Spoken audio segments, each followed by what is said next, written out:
بسم الله الرحمن الرحيم।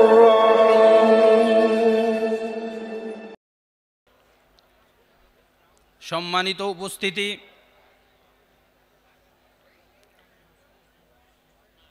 আপনারা শুনেছেন যে আজকের কনফারেন্সে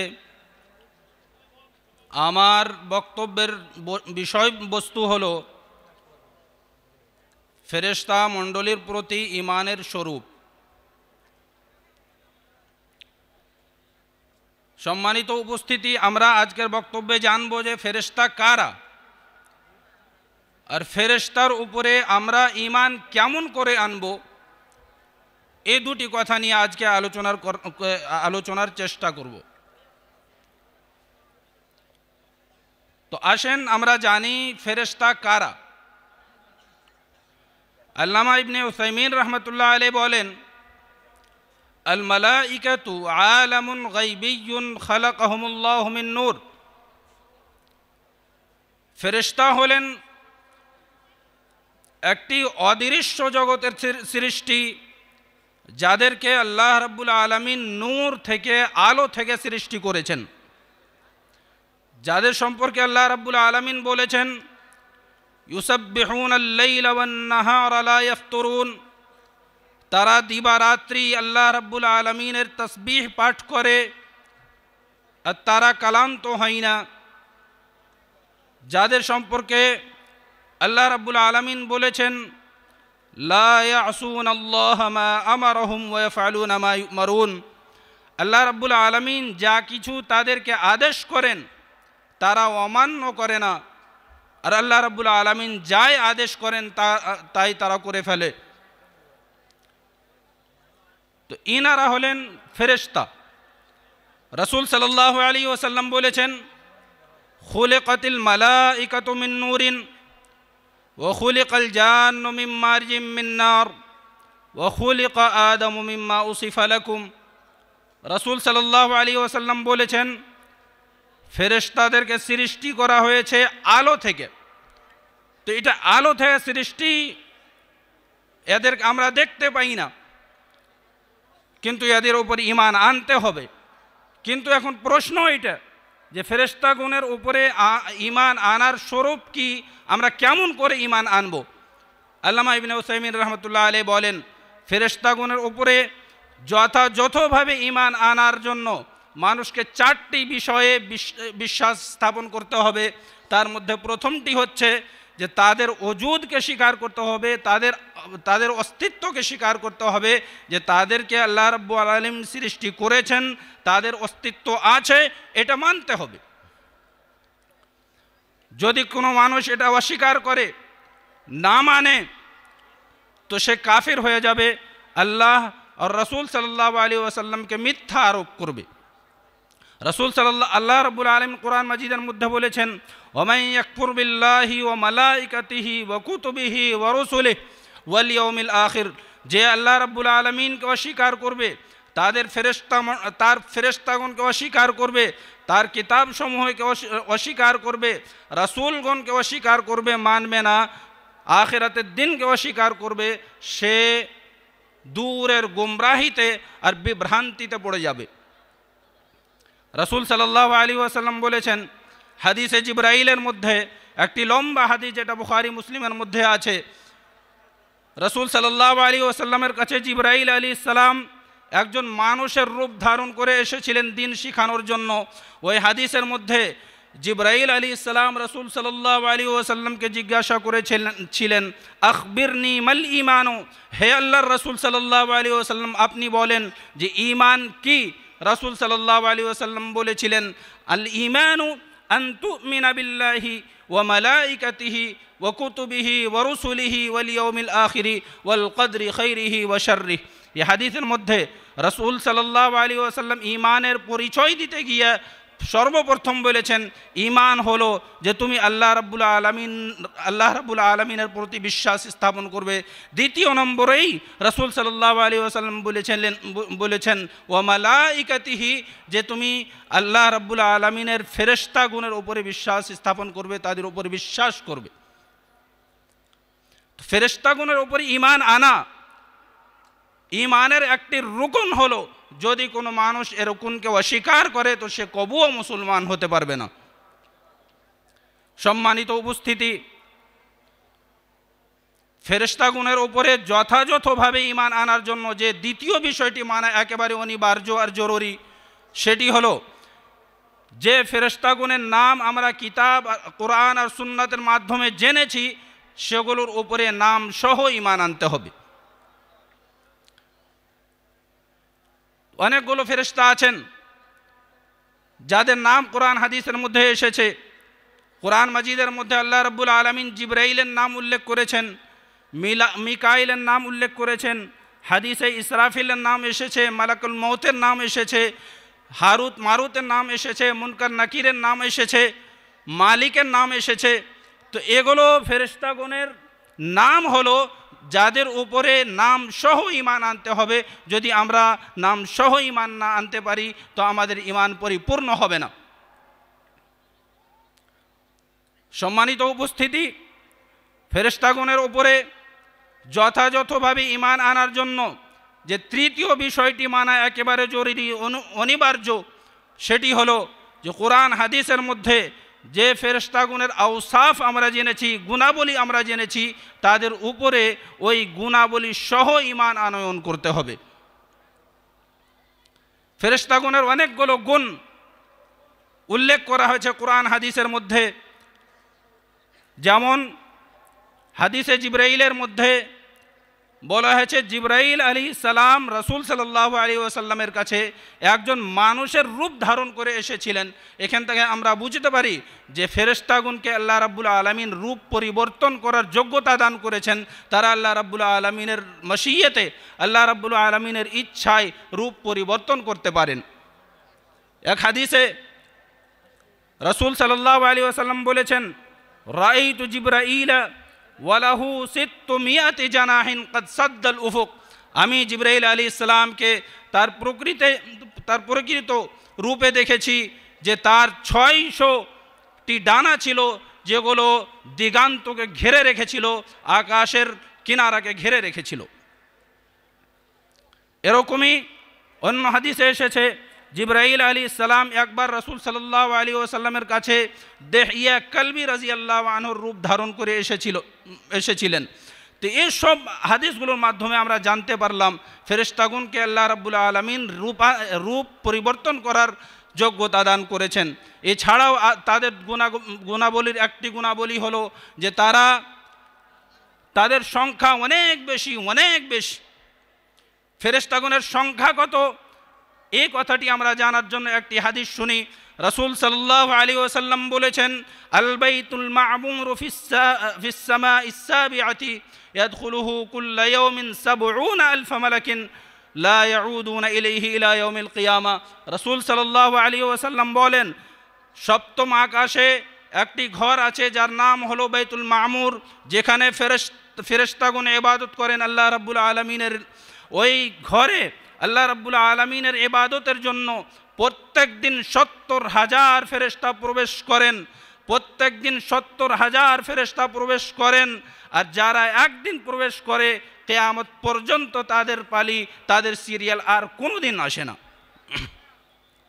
সম্মানিত উপস্থিতি, আমরা বুঝতে পারি যে ফেরেশতাগণের সংখ্যা কত বেশি। আল্লাহ রাব্বুল আলামিন বাইতুল মা'মুরকে যবে থেকে সৃষ্টি করেছে তখন থেকে কিয়ামত পর্যন্ত প্রত্যেক দিন ৭০,০০০ ফেরেশতা করে ওই বাইতুল মা'মুরের মধ্যে ইবাদত করার জন্য প্রবেশ করবে, কিন্তু তাদের সংখ্যা শেষ হবে না। এখান থেকে আমরা বুঝতে পারি তাদের সংখ্যা অনেক অনেক অনেক বেশি। তাদের একটি গুণ আমরা কোরআন হাদিসের মধ্যে থেকে জানতে পারি যে আল্লাহ রাব্বুল আলামিন কিছু ফেরেশতাকে অনেক শক্তিশালী বানিয়েছে। কোরআন মাজিদের মধ্যে আল্লাহ সুবহানাহু ওয়া তাআলা বলেন, ওয়াহমিলু আরশা রাব্বিকা ফাওকাহুম ইয়াওমাইদিন সামানিয়া। আল্লাহ রাব্বুল আলামিন বলেন, কিয়ামতের দিন আল্লাহ রাব্বুল আলামিন আরশকে 8 জন ফেরেশতা ধারণ করে থাকবে, বহন করে থাকবে। বুঝতে পারি আরশ কত বড়। আরশ কত বড় এ কথা জানার জন্য আমরা একটু জানার চেষ্টা করি যে আরশ কুরসির উপরে আছে, আর কুরসিটি এত বড়, যার সম্পর্কে রাসূল সাল্লাল্লাহু আলাইহি ওয়াসাল্লাম বলেছেন যে যত আকাশ আছে, যত জমি আছে, সব থেকে বড় হলো কুরসি। আর ওই কুরসিকে যদি আরশের সামনে রাখা হয় তো এমন মনে হবে যে একটা বড় ময়দানে একটি রিং ফেলে দেওয়া হয়েছে। তো আরশের সামনে কুরসি এত বড়, আরশ কত বড়! আর এত বড় আরশকে 8 জন ফেরেশতা বহন করে থাকবে, ধারণ করে থাকবে। তো আমরা বুঝতে পারি যে ফেরেশতাগণকে আল্লাহ রাব্বুল আলামিন কত শক্তি দান করেছেন। সম্মানিত উপস্থিতি, ফেরেশতাগণের আরও একটি সিফাত হলো, কিছু কিছু ফেরেশতাগণকে আল্লাহ রাব্বুল আলামিন অনেক বড় বানিয়েছেন। রাসূল সাল্লাল্লাহু আলাইহি ওয়াসাল্লাম এক হাদিসের মধ্যে বলেন, উদিন আলী আন উহাদ্দিস আন মালাকিন মিন হামালাতিল আরশে। রাসূল সাল্লাল্লাহু আলাইহি ওয়াসাল্লাম বলেন, আমাকে অনুমতি দেওয়া হয়েছে যে আমি আরশ ধারণকারী ফেরেশতাদের একজন ফেরেশতাদের সম্পর্কে তোমাদের সম্পর্কে কিছু উল্লেখ করি, তোমাদের সামনে কিছু বর্ণনা করি। রাসূল সাল্লাল্লাহু আলাইহি ওয়াসাল্লাম বলেন যে ওই ফেরেশতাটি মা বাইনা শাহমাতি উযুনাইহি ওয়া আতিকিহি 700 আমিন। রাসূল সাল্লাল্লাহু আলাইহি ওয়াসাল্লাম বলেন যে ওই ফেরেশতা এত বড় যে তার কানের লতি আর কাঁধের এ মাঝের দূরত্ব হবে 7,000 বছরের পথ। আল্লাহু আকবার। আমরা এখান থেকে বুঝতে পারি যে ফেরেশতা কত বড় আর আল্লাহ রাব্বুল আলামিনের কুদরত কত মহান। ফেরেশতাগণের আরও অনেক গুণাবলী আছে, যেমন আল্লাহ রাব্বুল আলামিন রাসূল সাল্লাল্লাহু আলাইহি ওয়াসাল্লাম বলে থাকেন যে ফেরেশতা অনেক সময় লজ্জাও বোধ করেন। একবার রাসূল সাল্লাল্লাহু আলাইহি ওয়াসাল্লাম আয়েশা রাদিয়াল্লাহু আনহার বাড়িতে শুয়েছিলেন, তখনই আবু বকর রাদিয়াল্লাহু আনহু প্রবেশ করলেন, রাসূল সাল্লাল্লাহু আলাইহি ওয়াসাল্লাম ওই অবস্থাতেই থাকলেন। ওমর রাদিয়াল্লাহু আনহু প্রবেশ করলেন, রাসূল সাল্লাল্লাহু আলাইহি ওয়াসাল্লাম ওই অবস্থাতেই থাকলেন। তারপরে উসমান রাদিয়াল্লাহু আনহু প্রবেশ করলেন, রাসূল সাল্লাল্লাহু আলাইহি ওয়াসাল্লাম উঠে বসে গেলেন, কাপড়কে ঠিক করে নিলেন। আয়েশা রাদিয়াল্লাহু আনহা জিজ্ঞাসা করছেন, হে আল্লাহর রাসূল সাল্লাল্লাহু আলাইহি ওয়াসাল্লাম, এরকম কেন হলো? ইদা দাখালা উসমানু জালাস্তা ওয়া সাওয়াইতা সিয়াবাক, যখন উসমান প্রবেশ করলেন তখন আপনি আপনার কাপড় ঠিক করে নিলেন, ভালো হয়ে বসে গেলেন, কেন ওরকম? রাসূল সাল্লাল্লাহু আলাইহি ওয়াসাল্লাম বললেন, আলা ইস্তাহি মান ইস্তাহি মিনহুল মালাইকাতু, আমি কি এমন মানুষকে দেখে লজ্জাবোধ করব না যে মানুষকে দেখে ফেরেশতাগণ লজ্জাবোধ করে? এরকমই ফেরেশতাগণের একটি সিফাত এই হলো যে তারা যত ভালো কাজ আছে ওগুলোকে ভালো মনে করেন, পছন্দ করেন।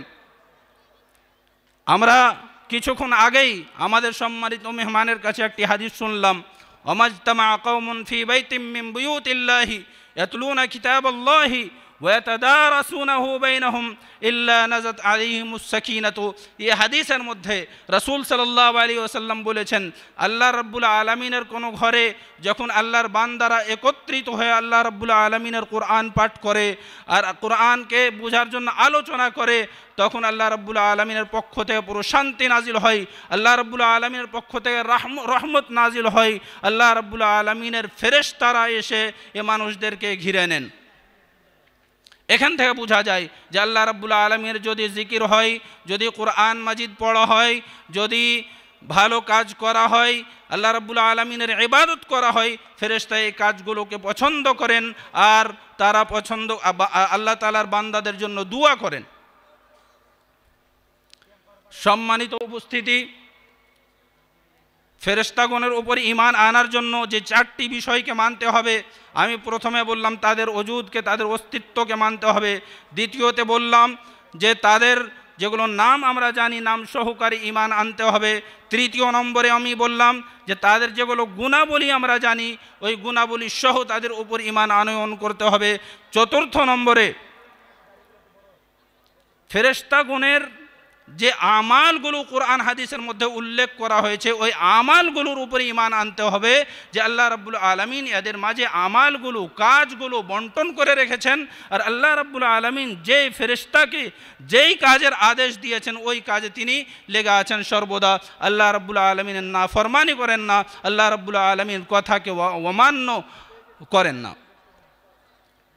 তাদের কাজগুলোর একটি কাজ হলো আল্লাহ রাব্বুল আলামিন জিবরাইলের সম্পর্কে বলেছেন, ওয়া ইন্নাহু লাতানজিলু রাব্বিল আলামিন নাযালা বিহির রূহুল আমিন আলা কলবিকা লিতাকুনা মিনাল মুনজিরিন। হে মুহাম্মদ সাল্লাল্লাহু আলাইহি ওয়াসাল্লাম, এই কোরআনটি হলো আল্লাহ রাব্বুল আলামিনের পক্ষ থেকে অবতরিত, যাকে নিয়ে জিবরাইল আলাইহিস সালাম নাজিল হয়েছেন যাতে করে আপনি জনগণের জন্য সতর্ককারী হতে পারেন। এই হাদিসে আমরা জানলাম জিবরাইল আলাইহিস সালামের কাজ হলো আল্লাহ রাব্বুল আলামিনের পক্ষ থেকে আম্বিয়ায়ে কেরাম আল্লাহ রাব্বুল আলামিনের যত রসুল আছে তাদের কাছে ওয়াহি নিয়ে পৌঁছে দেওয়া। এরকমই মিকাল আলাইহিস সালামের কাজের সম্পর্কে হাদিসে এসেছে, তার কাজ হলো বৃষ্টি বর্ষণ করা আর গাছপালা উৎপন্ন করা। এরকমই ইসরাফিল আলাইহিস সালামের সম্পর্কে হাদিসে রাসূল সাল্লাল্লাহু আলাইহি ওয়াসাল্লাম বলেছেন, কোরআন মাজিদে এসেছে, ওয়ানুফিখা ফিস সূরি ফাসাইকা মান ফিস সামাওয়াতি ওয়া মান ফিল আরদি ইল্লা মান শা আল্লাহ। আল্লাহ রাব্বুল আলামিন বলেন, যখন কিয়ামত সংঘটিত হওয়ার সময় আসবে তখন সিংগায় ফুঁ দেওয়া হবে। প্রথমবার যখন ফুঁ দেওয়া হবে তখন সারা বিশ্বের যত জন্তু আছে মানুষ আছে সব মারা যাবে। দ্বিতীয়বার যখন সিংগায় ফুঁ দেওয়া হবে তখন সব কবর থেকে উঠে যাবে। তো এই সিংগায় ফুঁ দেওয়ার কাজটা আল্লাহ রাব্বুল আলামিন ইসরাফিল আলাইহিস সালামকে দিয়েছেন। ইসরাফিল আলাইহিস সালামকে দায়িত্ব দেওয়া আছে। রাসূল সাল্লাল্লাহু আলাইহি ওয়াসাল্লাম হাদিসে বলেছেন, ইন্না সাহিবাস সূরি মুনযু উকিলা বিহি মুস্তাইদ্দুন নাহওয়াল আরশি মাখাফাতা আন ইউমারা ক্বাবলা আন ইয়ারতাদ্দা ইলাইহি তারাফুহু। রাসূল সাল্লাল্লাহু আলাইহি ওয়াসাল্লাম বলেন যে ফেরেশতাকে সিংগার দায়িত্ব দেওয়া হয়েছে, যেদিন থেকে দায়িত্ব দেওয়া হয়েছে সেদিন থেকে আল্লাহ রাব্বুল আলামিনের আরশের দিকে একটানা তাকিয়ে আছেন এ ভয়ে যে আমি যদি অন্য দিকে তাকাই তখনই আল্লাহ রাব্বুল আলামিনের আদেশ চলে আসে সিংগায় ফুঁ দেওয়ার। তো এমন না হয় যে আমি সরাসরি আর সাথে সাথে আল্লাহ রাব্বুল আলামিনের আদেশকে পালন না করতে পারি। এখান থেকে বোঝা যায় যে আল্লাহ রাব্বুল আলামিনের পক্ষ থেকে ইসরাফিল আলাইহিস সালামকে সিংগায় ফুঁ দেওয়ার দায়িত্ব দেওয়া আছে। এরকমই একজন ফেরেশতাকে আল্লাহ রাব্বুল আলামিন মৃত্যু ঘটানোর দায়িত্ব দিয়ে রেখেছেন। কোরআন মাজিদের মধ্যে আল্লাহ রাব্বুল আলামিন বলেন, কুল ইয়াতাওয়াফাকুম মালাকুল মাউতিল্লাযী উক্কিলা বিকুম সুম্মা ইলা রাব্বিকুম তুরজাউন। আল্লাহ সুবহানাহু ওয়া তাআলা বলেন যে হে রাসূল সাল্লাল্লাহু আলাইহি ওয়াসাল্লাম, আপনি জনগণকে বলে দিন যে তাদের মৃত্যু ঘটাবে একজন ফেরেশতা মালাকুল মউত, মওতের ফেরেশতা যাকে মওত ঘটানোর দায়িত্ব দেওয়া হয়েছে, মৃত্যু দেওয়ার দায়িত্ব দেওয়া হয়েছে।